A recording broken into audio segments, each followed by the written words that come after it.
বিদঘুটে অন্ধকার। দেখেন, আপনাকে যখন না কবরস্থ করা হবে, যখন আপনি এই যে কবরের মধ্যে শুইছেন, শোয়ানো হয়েছে আপনাকে, এই যে হাতে মুষ্টিবদ্ধ করে অনেকে কি করে, মাটি দেয় না?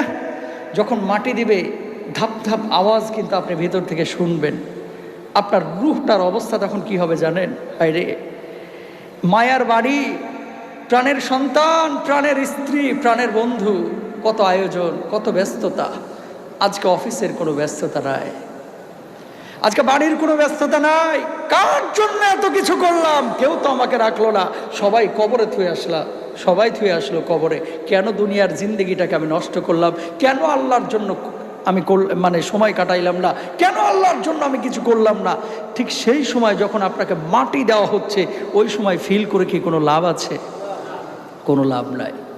মুতু কবলা আন তামুত। প্রিয় ভাইরা, আবার যখন আপনাকে মাটি দেওয়া